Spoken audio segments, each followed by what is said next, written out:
0W-8? That's the thinnest SAE viscosity grade. Hi, I'm Lake, the Motor Oil Geek. You know, you can't even find 0W-8 on the parts store shelf. So is the dealership actually going to use 0W-8? Let's find out. This is my daughter's 2023 Toyota Corolla. The odometer's just over 10,000 miles, so it's time for the first free oil change at the dealership.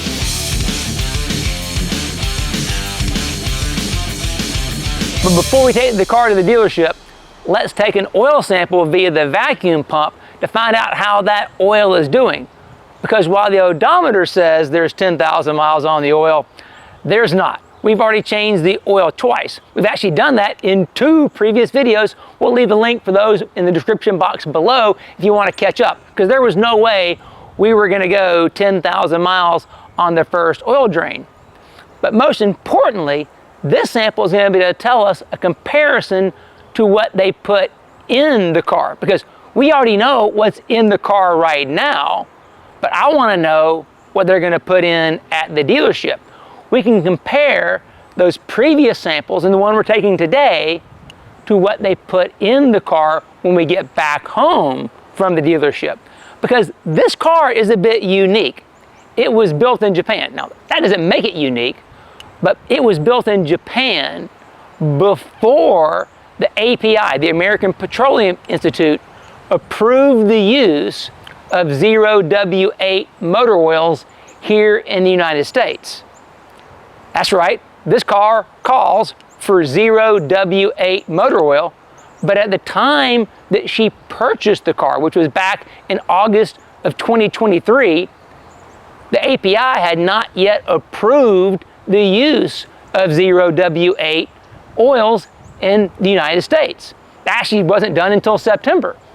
So when we did that first oil change at around 700 miles, we couldn't get 0W-8. The closest we could get was 0W-16, which is what's in the car right now. Toyota genuine 0W-16. So let's talk about those 0W-8 and 0W-12 viscosity grades just for a minute. So prior to 2015, SAE only defined viscosity grades as low as 0W-20. There wasn't anything thinner than that. So then they came out with 016, 012, and 0W-8. Initially, API only accepted 0W-16. Then later they came out and they approved and accepted 012 and 0W-8. During that last 9 years when they weren't doing that, I actually did some work with both Oak Ridge National Lab and General Motors, and we actually did engine testing and lab bench testing with a 0W-12 formula. And we compared that against the reference oil at the time, which was Mobil 1 5W30, their GM Dexos 1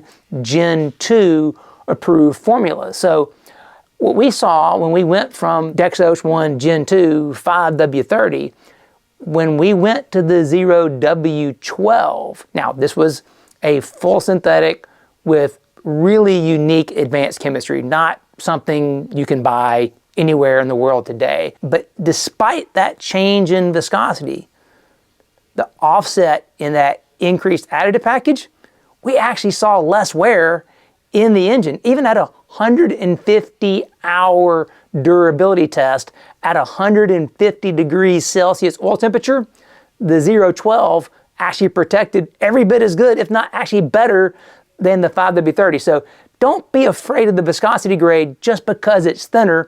Sometimes that additive package can make a difference where it can do a better job despite being thinner. So it's going to be interesting to see what they actually install at the dealership. Is it the Toyota 0W-16?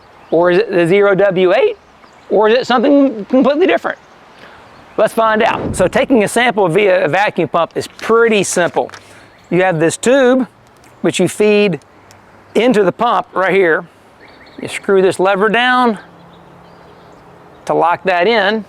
Then you take your sample bottle and you screw the sample bottle onto the pump, then it becomes super easy. You actually remove the dipstick and this will go straight down the dipstick tube. Then you can pull oil right from the sump without having to do an oil change. Pretty convenient. Then you just pump away. Just like that, here comes our oil sample.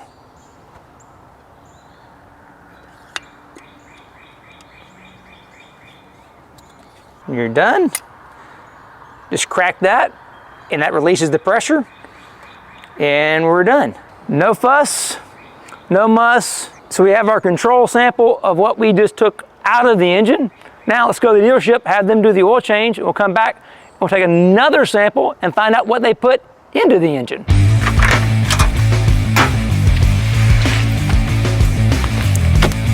So one thing about this car that's also unique is that it has a CVT transmission. That's a continuous variable transmission. So as I drive here, I'm gonna let you get the example of that. So perfect, we've got a red light and we're coming up here and it's gonna go green, and watch, I'm gonna press the throttle.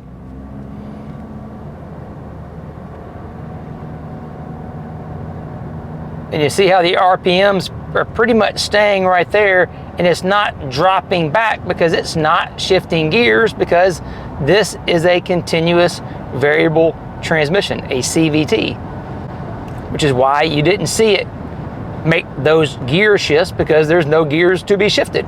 Now, one of the things about these CVTs, because there's no gears and it's using this chain running in between a wedge, it can cause a lot of wear. So what we want to do is we want to change this transmission fluid early, just like we've done the engine oil. Now, I was going to do it at home when I did the first engine oil change, but in the owner's manual, I couldn't find anywhere that listed where the drain plug for the transmission was, and I was not going to risk it. So we're just going to let the dealership do it here at this first oil change. So I've brought an oil analysis kit with me to give to the dealership, so hopefully they will take a sample of the used transmission fluid for us so we can analyze that as well, because I'm really kind of curious to see what the CVT fluid looks like. And just so you know, don't use any other kind of oil in a CVT other than the CVT fluid. It needs a certain level of traction. So like a modern ATF is designed to be low friction so that the clutches engage smoothly, so you don't, have that hard shift and spill your coffee on yourself when you're, accelerating away from a stoplight. With a CVT, it actually needs a higher level of traction so that that chain can grip within the two bodies that hold it. So CVT fluids are designed specifically for CVT transmissions. So never use a fluid that isn't specifically for CVTs in a CVT transmission, and don't use a CVT fluid in something like an automatic transmission, because the level of friction is just going to be wrong. Here we are at the dealership. The moment of truth, so they say. Well, not really. I guess the moment of truth when we actually look at the oil sample results when we get them back for the lab. But this feels like it's something important happening right now. Okay, oil change of both the engine and CVT transmission is done, and the guys here at the Hendrick Toyota here in Concord were nice enough to take a sample of the CVT fluid, and I was wondering if they were actually going to take a sample from the engine oil or the tranny. I asked them to take it from the transmission, but I wasn't sure. But I know they actually did take it from the transmission because it is red. By the way, red is just a dye they add so you can know it's transmission fluid and not get it confused with the engine oil, because you can't tell from the viscosity alone whether or not it's engine oil or transmission fluid. We're back from the dealership getting our free oil change. Let's take a sample and find out what they put in. Hood back up.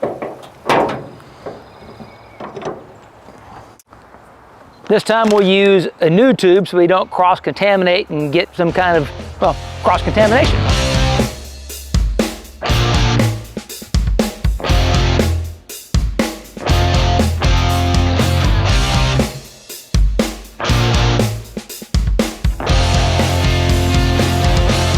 Okay, we fed the tube in, it's all the way to the bottom. Now time to take the sample.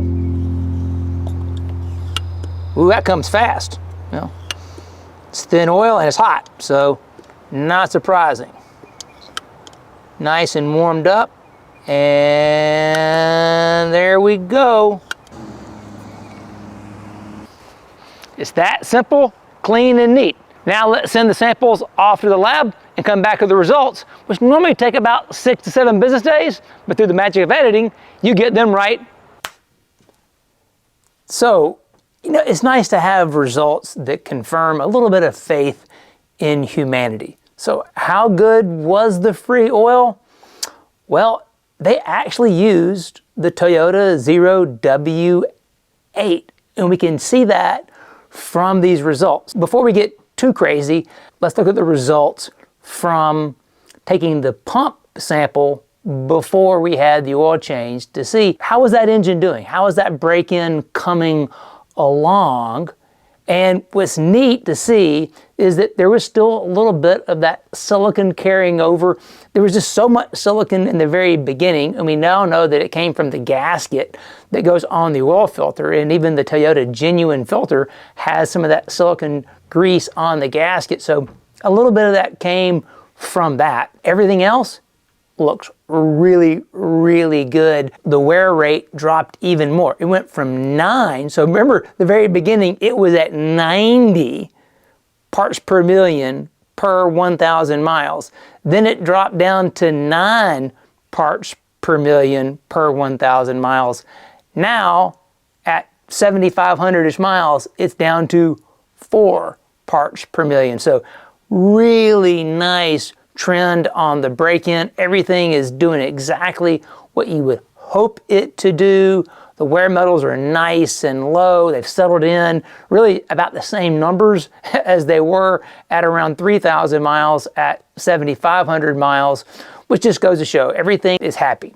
The engine's breaking in wonderfully, beautifully. So my plan to help my daughter out by doing those early oil changes, paying dividends already. We see it. I'm happy with that. The dealership actually installed the 0W-8. Now, we mentioned earlier that at the time that she bought this car, which was in August of 2023, API had not yet approved the use of 0W-8 or 0W-12 oils. Now, since September of 2023, they had been approved. So the dealership actually installed the 0W-8. In just those 50 miles or so of getting the car back home and then taking the sample, we now have a good baseline going forward to see, all right, they want us to go 10,000 miles before the next oil change. So what we're going to do is we'll come back and we'll take a couple of more samples. We'll do one at 5,000 miles, we'll do one at 7,500 miles, and then we'll do one at 10,000 using the pump to see how is this oil aging, what's happening in terms of the wear rate, what's happening with the oxidation, to see, is that 10,000 miles, is it going to be too far for this oil? Now, we kind of know already, kind of looking at this data, that at 7,500 miles, it was doing really good. But that was the 016, not the 0W-8. And we can tell the additive package between the two, very similar, not a lot of difference there. That calcium levels, right around 1,100 to 1,400 parts per million, that safe zone for protecting against low speed pre-ignition. This is a direct injection engine, so we don't want too much calcium. It has a really nice amount of molybdenum in that 700 part per million range, so it's got that good equal level of ZDP and molybdenum, which we know works really well, even in race engines, like we mentioned in the previous video. So super excited about these results, happy that that wear rate has come down, the silicon is getting out of the system, everything looks really good. What's nice to see is that the free oil change wasn't some kind of budget oil they put in there. They put in the good stuff and did the job right, which is great. The other thing we did here as well is we took a drain sample from the CVT, and everything from that drain sample of the CVT fluid looks right in line with what you'd expect. I mean, it's a very low viscosity oil, 5.3 centistokes. I'll tell you what, Toyota is not afraid to use some thin oils, but they're using good high quality oils. You can tell that oxidation value, basically very brand new. This is pretty early stuff, and oxidation value on gear oils and transmission fluids doesn't change like it does in engine oils because it doesn't have that combustion exposure. It doesn't have all the heat and things. So this is a unique synthetic fluid designed for this application. That lower viscosity isn't a problem in this application because it has the correct chemistry for the application to provide the traction that is needed for those CVT to function properly. So we can tell it has that. It doesn't have any kind of friction modifiers in there that would be letting the chains and the thing slip. So properly designed fluid for the application, and the results look great. I mean, you could say we probably didn't even need to do it, but I feel a lot better getting even that little bit of debris out of the transmission, because basically they say these things are filled for life. They're going to go for a really, really long time, and at least this way we've got all that stuff out of there. So I feel really good about the job they did, and more importantly, as a dad, I feel great about taking care of my daughter's car. It's got a good bill of health. She can go drive it, do what she needs to do, and you know what? At the end of the day, that's what you're trying to do, right? Is get good longevity and reliability out of the vehicles for those people you love as well as for yourself. And that's what we did here. Hope you enjoyed the video. Thanks for watching.